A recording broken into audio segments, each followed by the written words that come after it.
conversation of why people tell me, no, you have to get a Mac. I'm like, why? And they're like, because you don't understand the headaches of life until you have a Mac. I'm like, okay, that's not really convincing me. Sticking with my PC. Dell XPS 15 in 4.4. 1, 2, 3, 4. Boom. Boom. There we go. Even with a what like that. How are you, bud? Why am I yelling? I really, really want to meet this guy who said like that. Bro, Have you stayed in communication or not? No, God, no. No, I took off my Hawaiian shirt, double XL, handed it to him with my lip piercing still in, and I was like, thank you for the gig. You can actually keep the $75. This was a learning experience. Yeah, thank you for letting me know what I don't want to be doing ever again. Yeah. And I still haven't quite figured out why like that never changed tempo, even though the tempo changed. Ballads were like that, and bop tunes. 1, 2, 1, 2, 3, 4, like that. What a weird thing to say, like that. I get like a come on or let's go. 1, 2, 4, let's go. No, that doesn't even make sense either. I think he just count in. Wow, I got so excited my voice cracked. I think he was going for like a 1, 2, a 1, 2, like that. Yeah. Golden. Yeah. He just like someone forgot to tell him in 3rd grade, you need to replace the numbers with the words. Yeah. He did all the numbers, put some words after it, and I was like, okay, so we just do every song in 6/4. That's like the intro. Totally fine with that. Except for you have to then say like that in time. 1, 2, a 1, 2, 3, 4, like that. Bing. I'm fine with that. Yeah. But the fact that you're drunk at the gig already, Jim, and you slur it 1, 2, a 1, 2, 3, 4, like that. And, ding. All right. And then you turn around and look at me. Yeah. And he had like a little sidekick with him as well, did he? He was also drunk. And the sidekick was just as hammered on keys. And he's looking at me going like, hey, man, you came highly recommended. Keep up. And I'm like, I've never experienced this. I've actually done quite a bit of stuff in my life, and I've never experienced this. Mate. How are you, bud? Yeah, I'm good, man. Yeah. I'm very good. As you can see, like Travis's toys are just everywhere at the minute. I set up, and for those who are watching this is in Travis's room. He comes in and he just grabs this mic like this and just walks around the entire apartment just saying, hello, dada. Hello, dada. And I'm like, where's the mic? I'm like, mate, I'm running late, Trav. Where have you put the mic? And I have to just scramble around the house, and it's like in some like sock or something somewhere. But yeah, I'm great, man. I'm very well. Very well. Dude, the fact that you even have in-ears is blowing my mind. I know, mate.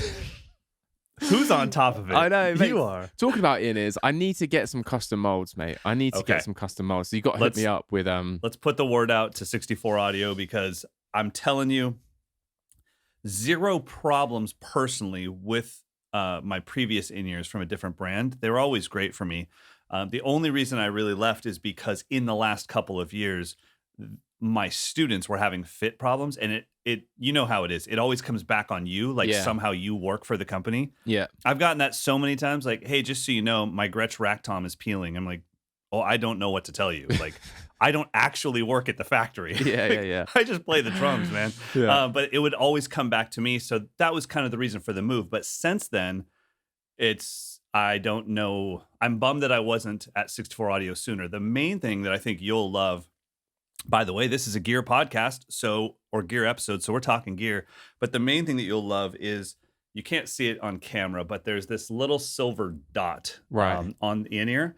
That's actually a filter that is interchangeable, and it's dB adjustable. So you can have a 20 dB filter, 16, 8. So if you want to hear more crowd, you just swap out the filter, but the tonality inside the ears stays exactly the same. That's the same. I always have an issue with like the inputs. So like at the minute, for example, and I don't know why this always happens. Maybe it's just how I treat them, but I'll be playing and then it just goes to one ear, and then I'll be playing and it goes to like the other ear. And it's the input that I put into, like the actual interface. And I think it's because I'm using like generics, and over time they just wear down quicker. But I'm at that point now where I'm like, I just want to invest some of my own money into a good pair of in-ears, so I don't have these problems of one ear going out. Or I don't know if you've seen them in the last 2 episodes, but this ear always pops out the thing.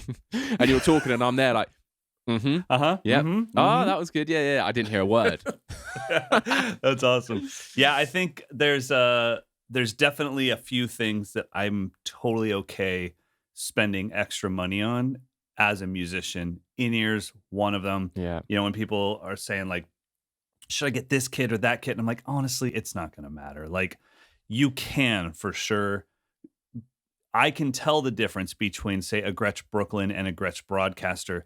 There's no quality difference, but I can tell the difference in tonality, I guess. But leave me on that kit for another 5 minutes, I wouldn't be able to tell you which one I was playing. Yeah. So it generally comes down to having quality drum heads with good tuning, playing properly. So that stuff doesn't matter to me, but like a good set of hi-hats, I'll spend my money on that for sure. Yeah. You know, a good snare drum that I'm going to be hitting the entire time. Like, I remember when I was speccing my first DW kit as just like general customer when I was in my early 20s, actually before that, because I signed with DW when I was 21, so I was probably in my teens. And back then there was no configurator on like a computer. You went to your music shop and you're like, I'll have an 8, a 10, a 12, a 13, a 14. And you go through all that. And then they tell you, okay, it's going to be $2 billion. And I'm like, well, how much is the 8? Oh, the 8-inch rack tom? That's $1,200. And I was like, well, I hit that once every 6 songs. That's gone. Yeah. You know, I was like, how much is the 10? He's like, that's $1,600. Gone. Yeah. How much is the kick? $2,500. It seems important. I'll get one of those. I guess I'll have to do that. Yeah, I guess that'll be the entire kit. I'll order one bass drum and then I'll put my snare on it, whatever I have at the time, and that's my kit because I can't afford anything else. Yeah. But I think that when it comes to in-ears, it's worth spending the money. I can tell you this though, for a fact. I mean, it's just done it no again. Matter what's that? It's just done it again. The in-ear has come out, people. You're seeing firsthand what I'm on about. Look at that. And those are non-custom molds, right? Yeah, they're non-custom. And they're all right. They do the job and they actually sound impressively good. But it's little things like this. Do you know what I mean? I can't be dealing with. Yeah, they clearly do the job. And now, because I've had them so tight around my ears, there we go. I've got them back in, people. Panic over, mate. Panic over. Anyway, yeah, continue talking about this beautiful DW. Yeah, no. I think that in-ears are a place to spend some money. But what I was going to say is that I can tell you I have the 64 audio $400 ones, the entry level ones, and then I have the $1,400 ones, maybe $1,100. I don't know. I have expensive ones, and I don't think unless you're doing like actual band stuff, full band stuff, that it's worth the upgrade. If you're just playing drums and playing along to tracks for fun, dude, the entry level ones are money. I'm actually using them right now, and they're the ones I use more often than my expensive ones. Really? That's interesting, isn't it? That is interesting, because that's a big jump in money right there. Yeah, a lot of money to be saved. You know, it's definitely something I notice the difference if I am playing to a track, you know, and I'm jamming to it, and then I swap in-ears. All of a sudden, that track comes to life. But honestly, as a drummer, if you think about like a dual driver in-ear, that's like a low, kind of low mid, and then a high and high mid driver, and that's it. Well, that means that they've already taken out all the stuff that we don't like, which is those weird mid-range that makes our toms and our snares sound boingy.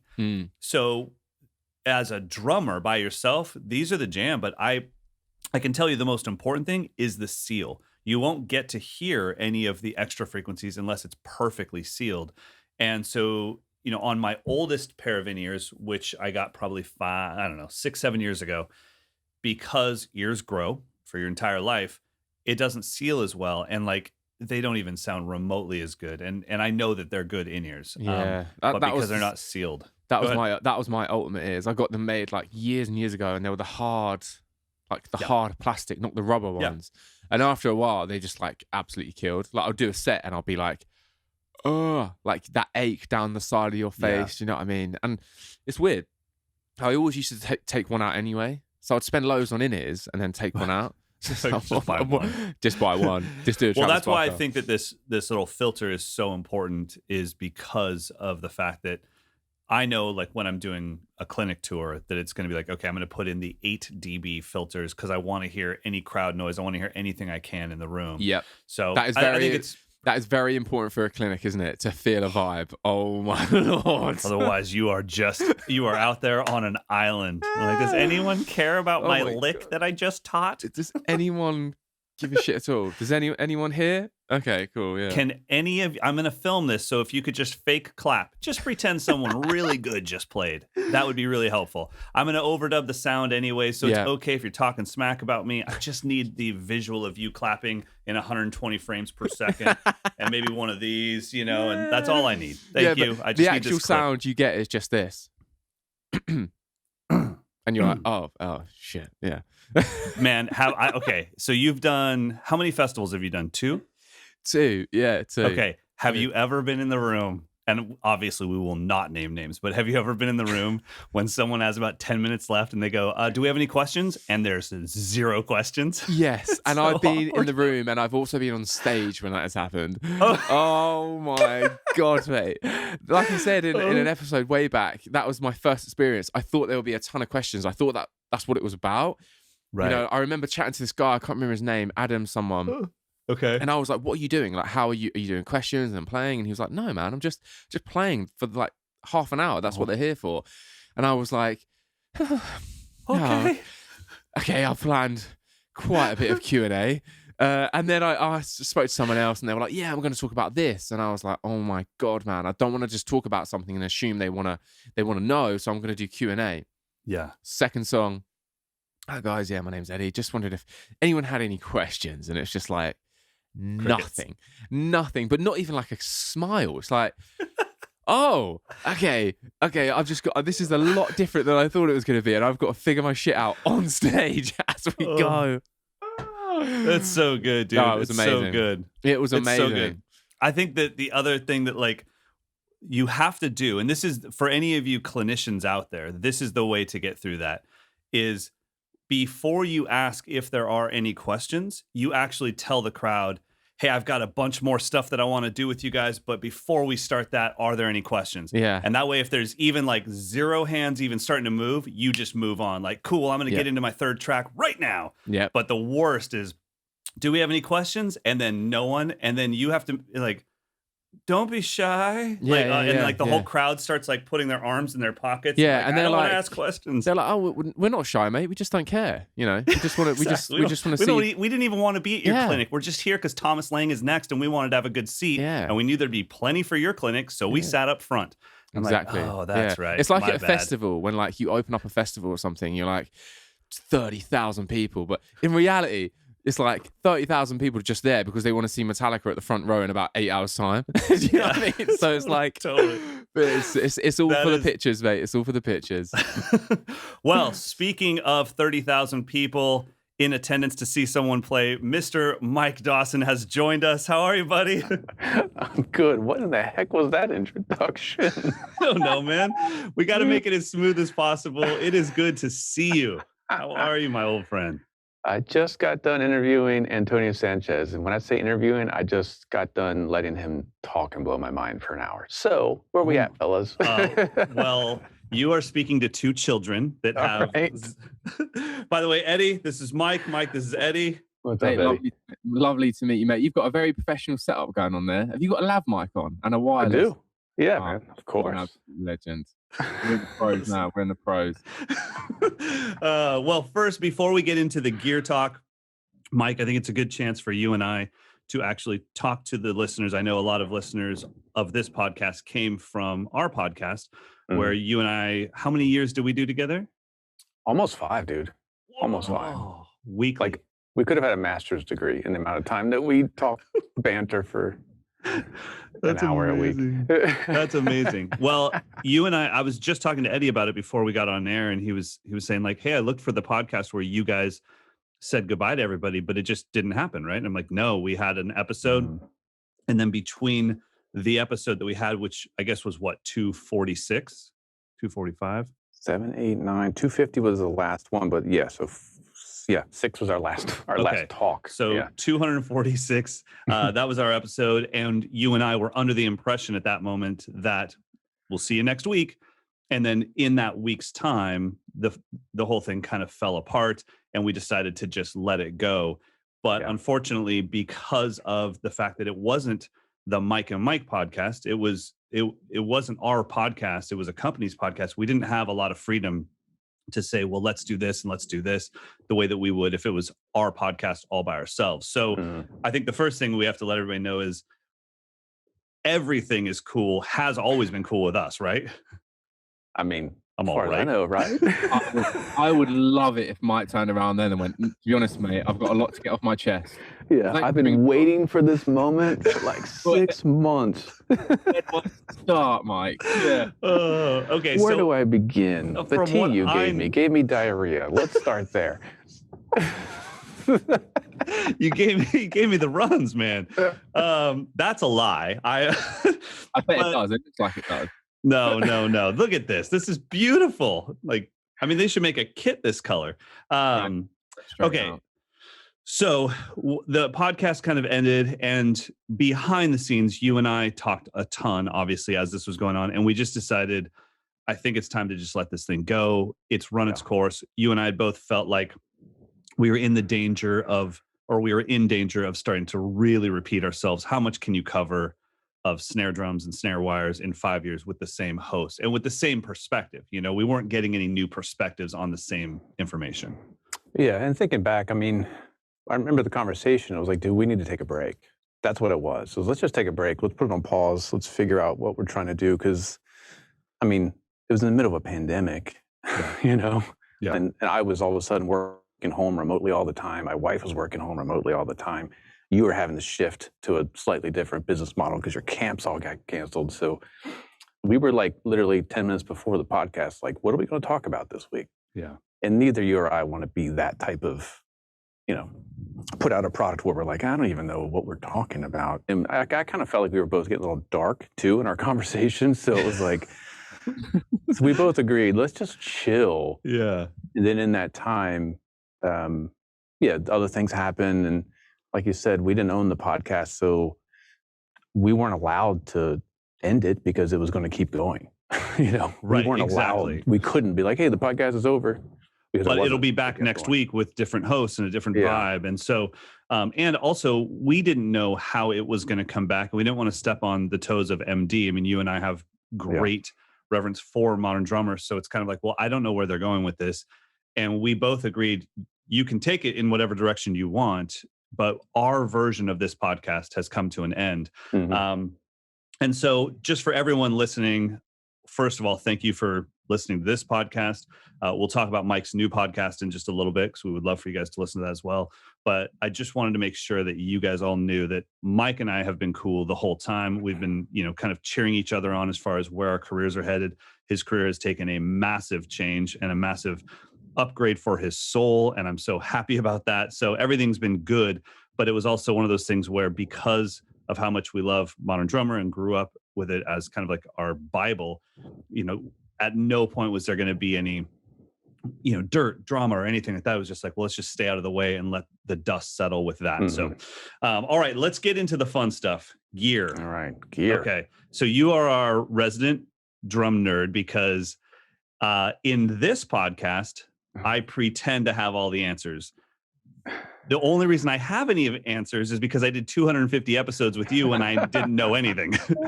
So I had a little head start. So Eddie, do you have any gear questions right off the bat? Where do we even start, mate? I don't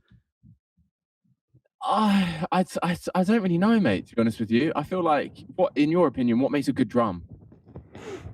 Function, I think. I think a well-made drum that's not going to tear apart is number one. Like, who cares what it sounds like if it blows apart, if it detunes, you know? Like, I have reverence for Ludwig snare drums, but those suckers detune, dude, like so bad. So for me, I'm like, if I'm going to take one drum to a gig, it probably wouldn't be a Ludwig, because I'm going to be wrestling with tension rods and searching for rods on the bottom that have fallen out. So for me, quality of the build is number one for the long haul. And then once you get past your core instruments and you start getting the weird stuff, go for the crazy old vintage stuff or whatever. But you have a really good relationship with a lot of like modern day custom builders. Is that one of the reasons why you've gravitated towards that, is just because how much personal human contact is on each drum going out? 100%. No disrespect to the big companies, but you know they're just trying to get the stuff done and out. Sure. More Just like often any than company making a product Yeah. in mass quantities. Whereas this kit in here, I know the one man made it and one man signed off on it, and I know he would never have sent me this kit if it wasn't something he would play So personally. what's the current setup for you at the minute, gear wise? Ever changing, always a 4-piece. I don't very rarely go above that. Sometimes Okay. a 3-piece, but if I'm going to in like creative mode, a bop kit. So this is 12, 14, 18. Not tuned necessarily like a bebop sound, but small size stuff like it inspires me. But over in the studio, it's like the general purpose 13, 16, 22 big studio sound. It changes. I mean, I don't have a kit, but if you said go just have fun, it'd be this little bop kit. And what kit is that? What brand is that? This is a Bucks County. This is a Yellow Heart solid shell kit with a red onyx finish. I can show you. Yeah, let's see it. You can see the rack, Tom. Eddie loves some onyx. Oh boy. Oh, yeah, that is nice. Yeah, I love that. I love that. Yeah. Okay. My favorite wrap of all time. Perfect gear question related to that. Does a drum with wrap sound any different than a lacquered shell? Oh, made me knock my lavalier off with that one. Yes and no. What? If you side by side, I would say if we had this exact same kit with not a lacquer, but maybe a satin finish, okay? Exactly the same head, exactly the same tuning, in the exact same room with microphones on it, and you're listening with in-ears, perfect mix, you would hear some extra tone. Really? Extra tone out of which one? A little bit, out of the one with no wrap on it. Okay. But if you just play each one individually on different days, 100% no difference. Okay. 100%. And so that wrap is probably thinner than a ply, right? Or is it about the same thickness as a ply? It's got to be thinner. It's got to be. It's got to be, right? Yeah. So it's not like you're going from a 6 mil or a 6 ply shell to a 7 ply shell, but there is there's extra material on the drum. Yeah. I mean, what are we talking about? Toms or snare drums? It's like, or bass drums. I mean, bass drums are going to be putting dampening in it anyway. So Exactly. who cares? I would say honestly just toms. Toms, yeah. And then you've got all the lugs, and if you've got legs on the floor tom, that's going to dampen it a certain amount. So, I mean, yes, you can hear it. Can anyone really care? No. I would rather tour with a wrap kit knowing I could throw it in the back of a truck and it's not going to 100%. get marred up than 100%. having like the perfect resonance. You know? Well, I quite like it when they get beaten up, man. Like, you know, when you get like a wooden kit, like my kit at the minute's a walnut kit. And I actually said to Ian, the A&R, I was like, I've got this cool idea.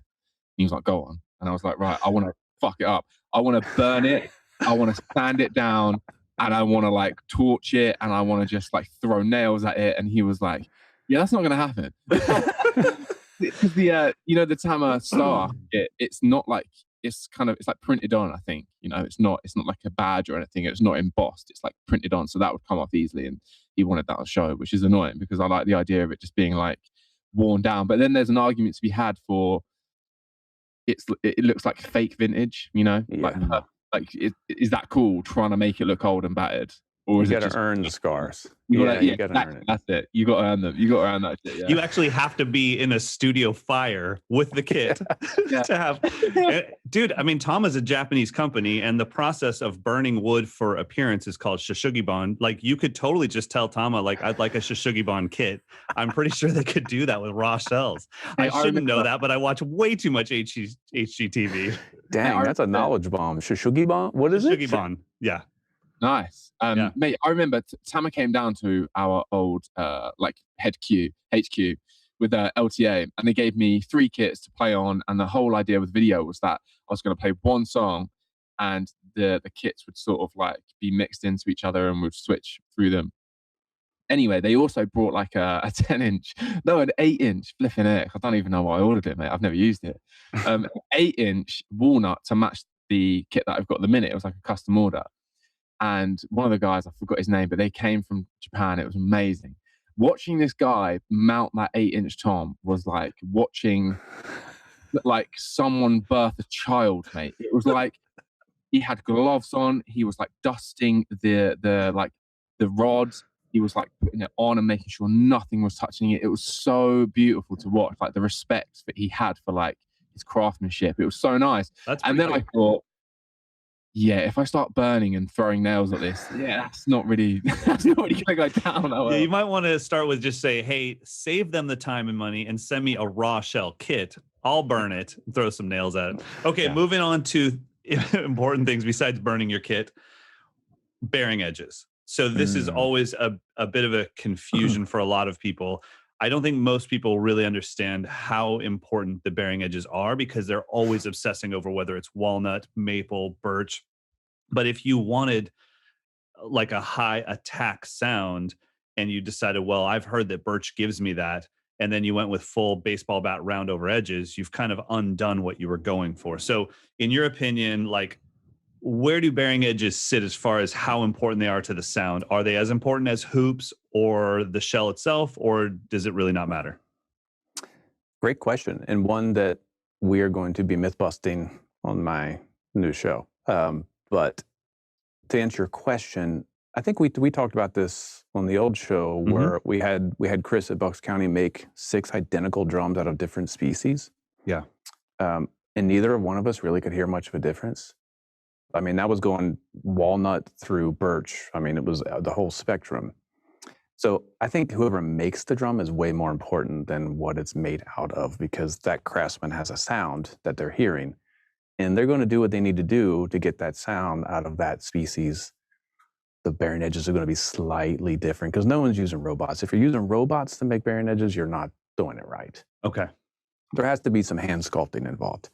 But yes, the super round over edges always going to be deader and fatter sounding. Why? Because you're muting the drum head more with more wood. So you're going to get more low tones and less high. Super sharp bearing edges, you're going to get more head resonance. So it's going to sound brighter and livelier. And there's always diminishing returns. Too sharp, the head can't sit straight and it just starts distorting. Too round, it's just dead and you can't tune it. So there's a sweet spot, which I think that's why most people do some sort of 45-ish, 30 to 60, whatever you want to call it, in that ballpark. Interesting. Wow, that's amazing. So you really think, that the difference in wood doesn't really make that much difference? We couldn't hear it, dude. I mean, crazy, isn't it? Because the reason why I'm saying that is because I've always thought the same thing. When someone's like, I've got this maple, I've got this birch, I'm like, I've never been able to. It's all the other contributing factors that make me go, oh, that sounds different. Like the tuning of a kit, obviously, but like the skins and the room we're playing in. So, and also the plies. Like, so we're talking identical. So these were all, I think, 7-ply shells or something. So a 3-ply birch is going to sound fatter than a 10-ply mahogany. It just is, because it's thinner. Yeah. So that's almost a bigger factor, is how thick is it. So yeah, I mean, there's so many. So I'm going to be hopefully exploring all these nuances to the nerdiest detail possible. Because the owner of Drum Factory Direct, where I'm currently working, he's like, I want to make sure we're telling the truth at all times. Yeah, like that's such a tough thing. I mean, the 3 of us all grew up on, I guess, just stories, and we were just told, like, well, this is a jazz kit. All jazz kits do this. And it's like, okay, I accept that. I'm 11 years old. I haven't tried it out. I don't have a place to test it, but I guess it is. And you and I, on our old podcast, definitely, when we did the snare shootout, it was like, I thought I will definitely be able to tell you the maple one and the oak one. Those were the ones I thought, like, I'll hear. Oak, for some reason, is going to go no matter how you tune it. Maple is going to be pure, and then birch is going to go king no matter how you tune it. And we couldn't tell the difference. We did a blind test. Yeah. We were like, I don't know what's what.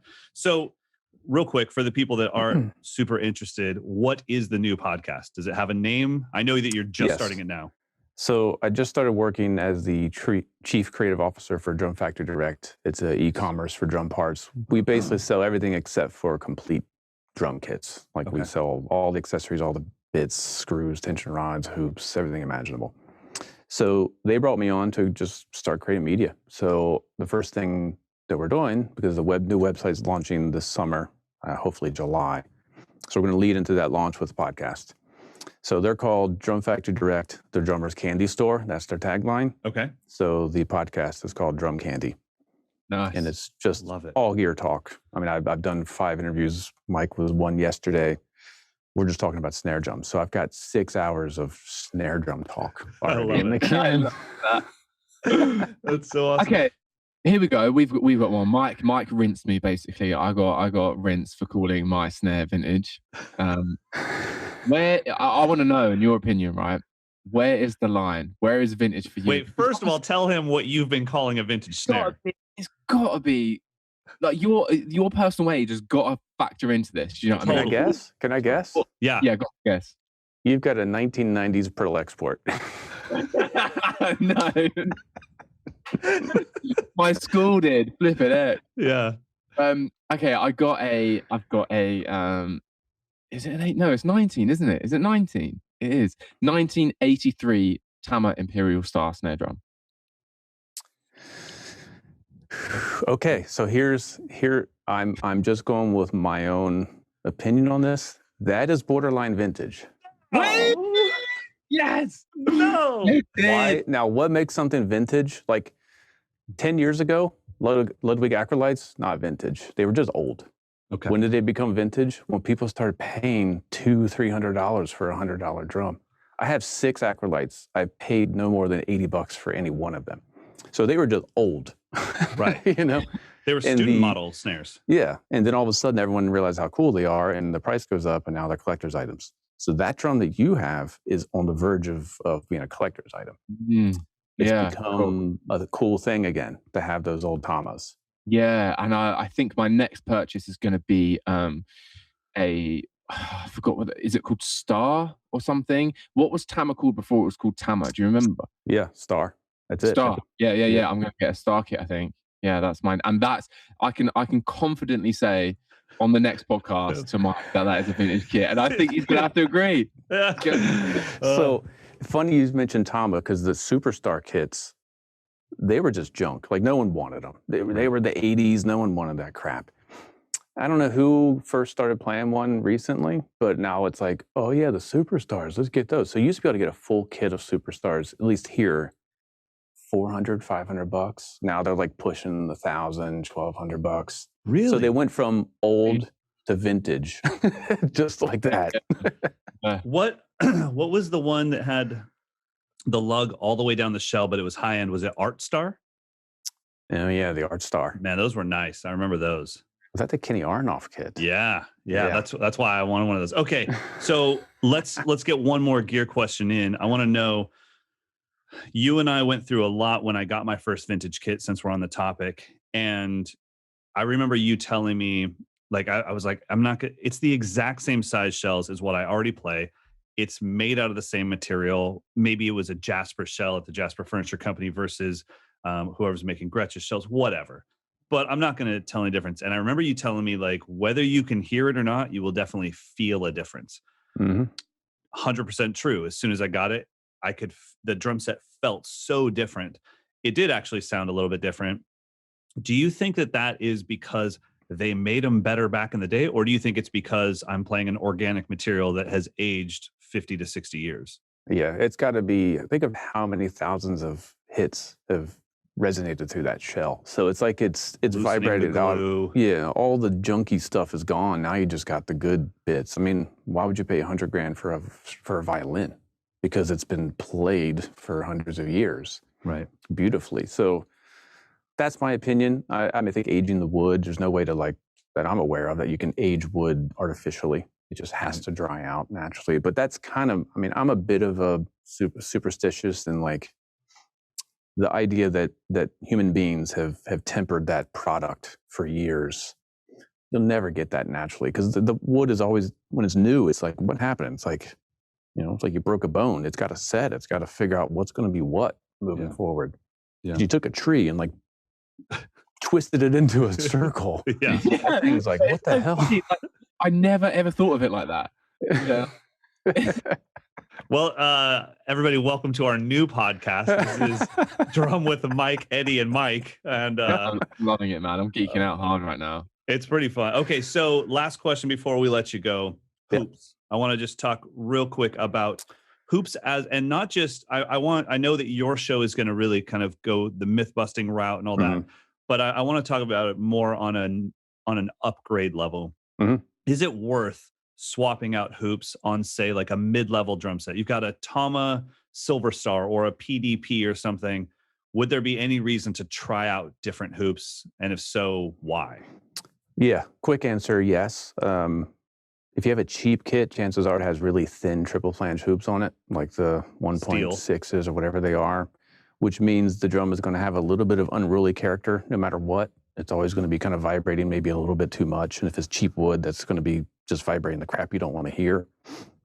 So a heavier triple flange will subtly make it a little bit more focused. A die cast will absolutely give you just a fundamental note, and all that extra wonk will be noticeably gone. Yeah. That's toms. Bass drums, no, nothing is going to change that because it's on the floor. Right. Snare drum, if there's one tip, I mean, I did a blind test. I had 6.5 inch by 14 brass snare drums in my studio, and I was like, which one of these is going to be the winner? The winner was not a seamless shell like a Black Beauty. It was a welded shell, but it had solid brass hoops. If you can put solid brass hoops on your snare drum, instant upgrade. It's instantly more of everything. Now, do they make? They don't make, I guess, brass triple flange hoops, right? Yeah, they are. That's what they do are. they? Oh, Yep. really? You can't get die cast. They're not gonna Right. melt a bunch of brass. Throw it in a Ooh. die. Okay, I'm thinking the old Brooklyn Standard's about to get a brass upgrade.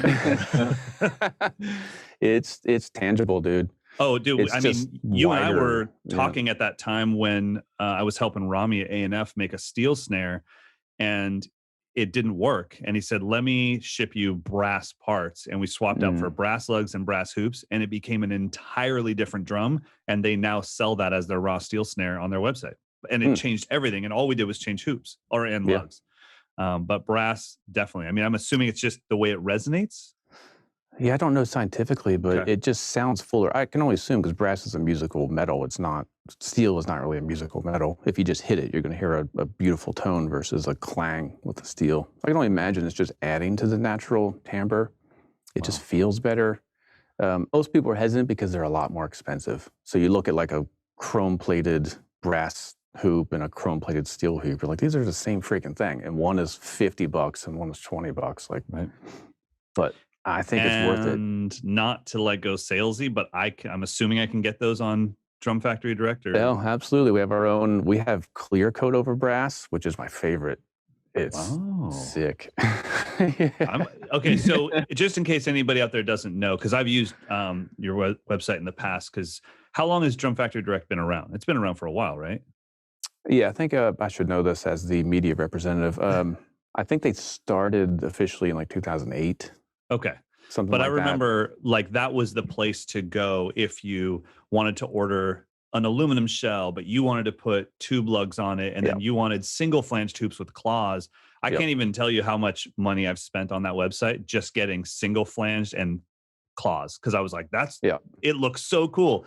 Then I did a podcast with you and realized that I was kind of ruining the sound of a lot of my drums as far as what I was going for, because I was like, I just look so cool. But then they became kind of, like you said, unruly, and they can bend. I mean, you have to be really careful with those things. They can bend pretty easy. But I will definitely go on Drum Factory Direct and order a pair of brass hoops for my Brooklyn Standard for sure. Yeah, don't be nervous about the current site. It hasn't been updated in a long time, so it does work. It looks maybe a little scary at first, but we will be releasing a fully modernized website in the next couple of months. It'll look like you're going to Home Depot, but it's for drum parts. That's so cool. So cool. Well, buddy, thank you for joining us, and thanks for just turning this. Actually, it's funny because the name of the podcast is Drum with Mike and Eddy, and only about once every 6 episodes do we talk about drums. So I love it, man. You guys are doing great, man. Congratulations. This is, I mean, you pretty much just took it to the stratosphere right away. I dig it. Thanks, buddy. We appreciate it. And one more time, what's the name of your new podcast? Drum Candy. Drum Candy. Love it. We will definitely pump the hell out of it once that first episode comes out. You said it's coming out in July?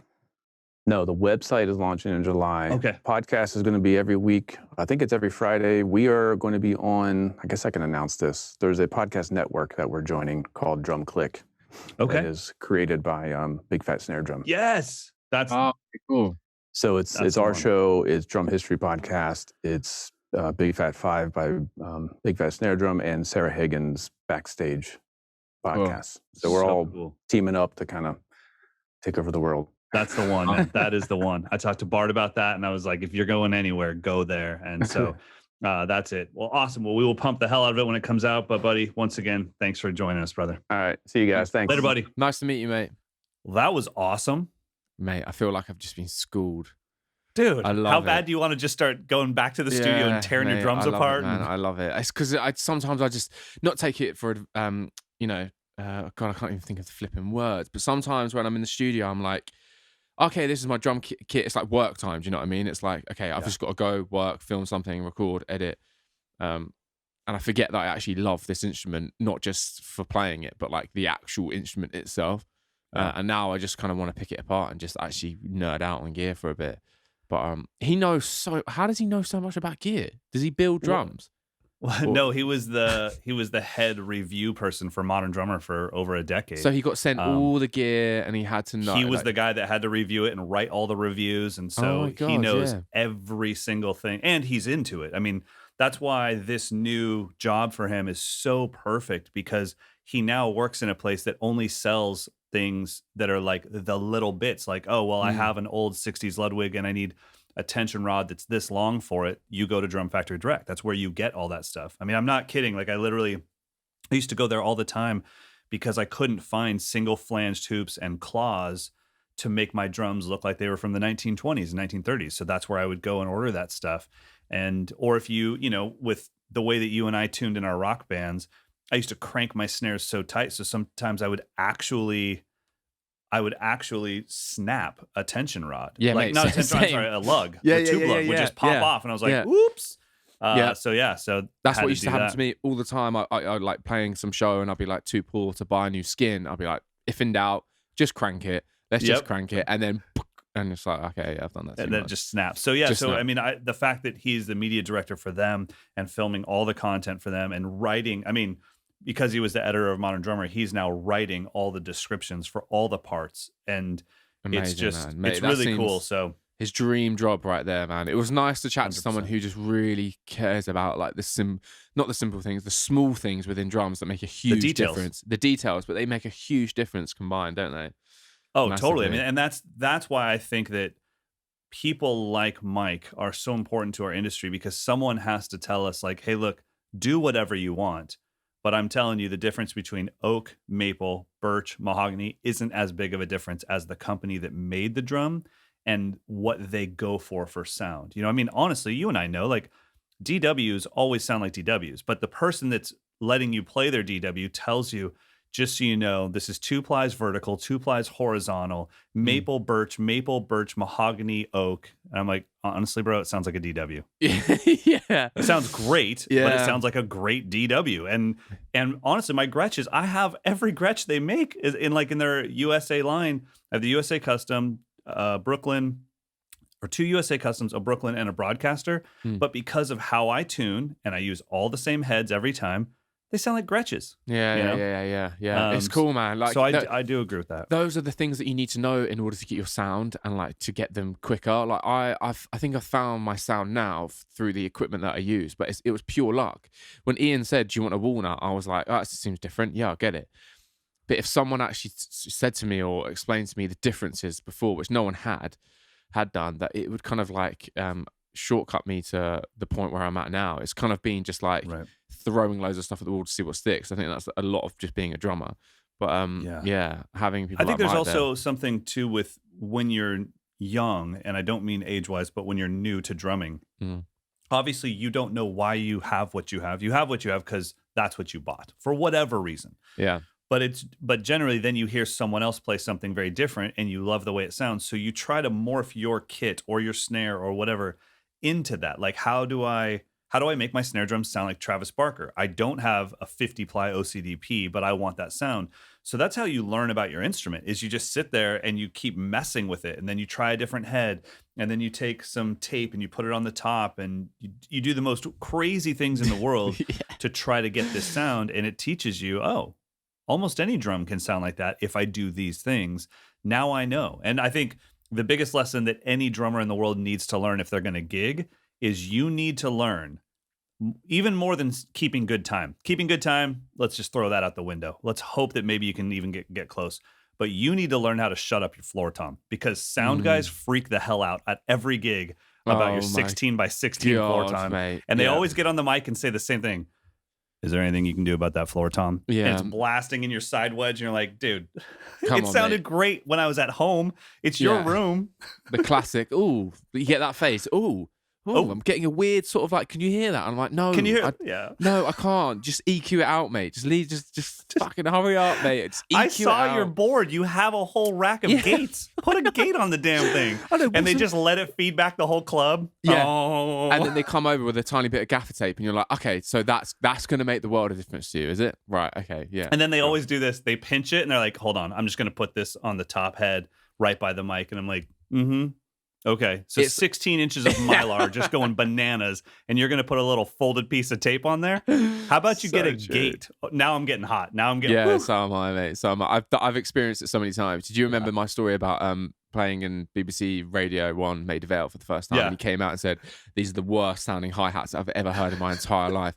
I was like, sweet, mate, but where do we go from here? Do you know what I mean? Because you said that. And I've got to record and go live on Radio 1 in about half an hour, and I haven't got any more hi-hats. So where do we go from here? You've picked out the one thing on my kit that I can't tune. So what would you like me to do? The whole time I was recording, mate, I was just thinking, I hate you, mate. Yeah, I wanted to enjoy this experience. Now I'm just trying to play these hi-hats a bit more washier, trying to mask them with like heavier crashes. It was so funny. But no, thank God for people like Mike, mate, because I tell you what, man, like you said, starting out on your journey on this instrument, I would definitely recommend investing some time checking out his podcast and really like learning about the equipment, because you'll get to where you want to get to way quicker than I will, mate. And you'll miss out on all these horrible experiences of playing with just the worst sounding cymbals, the worst sounding drums, and just not enjoying yourself on the kit. And I think knowing your gear is actually very, very important. I think it also just relieves a lot of the stress. Like sometimes you just need to know, hey, your 14 by 5.5 entry-level steel snare drum, I'm sorry, it's just never going to sound like a Ludwig Black Beauty. Like, so take the stress off, because when you and I started, I didn't know there was quality differences. It was like, well, I have a drum and you have a drum, so let's make it sound as good as possible. But there are limitations. There are reasons why certain drums cost more than others and certain guitars cost more than others. And there's material involved that sweeten. I mean, dude, you and I have been playing drums collectively for like damn near a century, and I'm just now going to order some brass hoops for my snare drum today because of what we just talked about, where it's like, oh yeah, I never thought about that. Hey, mate, I tell you what, I'm so happy that my snare is a vintage snare. Do you know what I mean? I am so happy. Your snare... I am literally just like, when he said that, I was like, you legend, mate. I'm going to slide in your DMs later and thank you for that personally, because you just saved my ass. A little part of my soul died when I know it did. I know it did. You've got all these amazing snares in the background that are genuinely old as hell. Like they have been through some stuff. And my Tama Imperial Star gets called vintage, which is just beautiful. I love it. Buttered ass. Buttered ass. Oh, Sunny Biscuit. All right. Well, I hope you guys enjoyed this episode. If you can, please rate and review the podcast. That helps other drummers find this podcast. And if you want to join... Oh, my God. We got to talk about the camp. Yeah. We almost forgot about that. So I would assume it's sold out now since it's Sunday. So thanks to all of you that signed up on Saturday. Saturday, but I do want to talk about something real quick. So we need to be fully transparent. I don't want you guys to get mad if you find out about this later. Eddy and I will be involved in the Drum Odyssey camp, which is put on by AJ Rousseau. And is that in Bristol? Yes. Okay. No. Yep. Yes. Brighton? Bristol? Bristol. Okay. It'll be in Britain. And so that's the American chiming in. Just like you flying into LAX and driving to my house. I'm like, you better rent a bus. Oh, you froze, but you're back. I'm back. Yeah, the internet just went unstable then, but I'm back. All good. Okay, so real quick. so Eddie and I will be involved in that camp, but that camp is very different than the camp we're doing here. I just want you guys to have a heads up, especially if any of you are traveling from the UK and you're thinking, should we go to California? Should we ask to be on the next camp? Because Eddie and I will definitely do another camp in the beginning of 2022. Just with my schedule, I can't do another one in 2021 because I have 7 other camps and some clinic tours. So anyways, the one in Bristol is going to be very educational as far as like, I'll have a room, Eddie will have a room, Debbie, what's her last name? Knox Houston. Okay, so she will have a room. And is AJ teaching at the camp as well? No, he's not. He's Okay, he's just going putting it on. around from room to room, just scoping it out. Okay, cool. So the 3 of us will have a room. You'll be in different groups and you'll float from room to room throughout the day, and we'll be teaching different classes. The camp that we're doing here in California is like a 3-day masterclass where Eddie and I will be in the room at the same time all the time. We'll be swapping off who's teaching, but it'll be like a giant family hang. And it's okay no matter what level you're at. It's more like an interactive masterclass where Eddie and I are both teaching / performing, but you can ask questions, and we are explaining what we're working on and we're giving you information. But the biggest part is like you're coming to a life camp with the backdrop of drums. Mm-hmm. And we're going to form a very serious bond throughout, especially because there's only 8 campers. So Yeah. that's that camp. But if you live anywhere near Bristol, we will be coming there as well. I And can then guarantee you, right, as an Englishman, any chance to nip over to LA, they're all doing it. I guarantee every single person in the UK now has texted their boss and said, look, I've got this thing I need to go to. Everyone's messaging or talking to their wives or husbands saying, look, I'm off to LA, whether you like it or not. just so you know, I'm as close to LA as you are to China. Okay. Yeah, it's So- a big old place, isn't it? It's a big state, California. I'm at the north. I'm at the Okay. top of it. California. Yeah, there we go. California is massive. So yeah, we are in Northern California near the mountains and everything, but we're in Folsom, California. So you would be flying into Sacramento International Airport. Now, because I'm assuming by the time you guys hear this podcast, the camp is already sold out. But if you want to get on the list for next year, you can always email Amber at mikeslessons.com. And that way she will tell you guys about the camp before the next one and say, hey, Mike and Eddie are going to do another camp in 2022. Do you want to be on that one? So you can always ask for that, or you can be on our waiting list just in case someone drops out of our camp. Everyone, thank you guys so much. For the patrons that support this podcast, massive thanks. I didn't get a chance to announce our newest patrons, but I will next week for sure. We'll do another Zoom hang. And dude, I feel like you and I just had like a bowl full of education. I'm super excited right now. We did, man. And mate, I loved it. So thanks, Mike, for coming on again. And Huge mate, thanks. and honestly, to the listeners, man, thank you so much. I'm still getting, like you are, just so many DMs about the podcast and just how people are loving it. And it's just amazing. And the fact people sign up to Patreon and become patrons and donate and support this podcast, it kind of blows my mind, really, that people watch and listen to us talk about drums. You know what I mean? Totally. So it's amazing. So I mean- can't wait for this camp. I cannot wait. Honestly, it feels like a dream that is never going to happen, but it is happening, which is sick. It's happening. It's going to be a lot of fun. So everyone have an amazing, amazing day. Get some practice in. Start looking at that snare drum a little different. Think about maybe swapping out the hoops or changing your snare wires or just messing with your gear. You can't hurt it. It's going to be fine. Just mess with your gear because it's a lot of fun and it's how you learn about equipment in the first place. But until next time, episode 37 is in the can. 37, mate, on the route to 50. We are. Here we go. Boom, boom, boom. See you Boom, boom, later. boom. Late.